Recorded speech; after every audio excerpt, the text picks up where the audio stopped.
அப்புறம் பாத்தீங்கன்னா இன்னைக்கு என்ன ஸ்டாப் பண்ணுவா ஸ்டார்ட். சரி, எனக்கு தோட்டத்து பக்கம் நிறைய வேலை இருக்குது. இன்னைக்கு போய் நிறைய வேலை கிடக்குதுப்பா.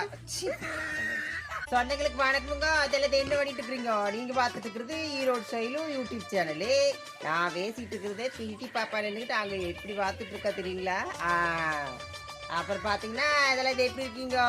அப்படிங்களா? எல்லாம் சோறு குழம்பு ஆக்கி போட்டீங்களா? இது என்ன பண்ணிட்டு இருக்கீங்க? பிள்ளைங்களா ஸ்கூலுக்கு கிளம்பிட்டு இருப்பாங்க. பார்த்து பத்திரமா அமுச்சு விடுங்க. சரி தான் நான் சொல்றது.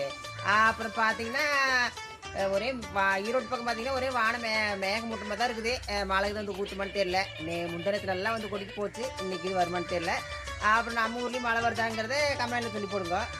அப்புறம் எல்லாம் தீபாவளிக்கு வாரமாக எல்லாம் ட்ரெஸ் எடுக்கிறதுக்கு எல்லாம் ஊர் சரி போகிறதுக்குலாம் கிளம்பிட்டு இருப்பீங்கன்னு நினைக்கிறேன். ஏன்னா அடுத்த வாரம் என்னெல்லாம் கோலாகலமாக தீபாவளி கொண்டாடிட்டு இருப்போம். அதனால பார்த்து பத்திரமா ஜாக்கிரதையாக போங்க வாங்க. வெளியில் எங்கே போனாலும் வந்தாலும் சரி. எனக்கு தோட்டத்து பக்கம் நிறைய வேலை இருக்குது. அதனால இந்த நாள் எல்லாத்துக்கும் இனிமையாக நல்லா இருக்குன்னு சொல்லி போட்டேன். உங்கள் ஈரோடு சிந்தாமணி அன்பார்ந்த வாழ்த்துக்களை போட்டுக்கிட்டு போயிட்டு வரணுக்கோ.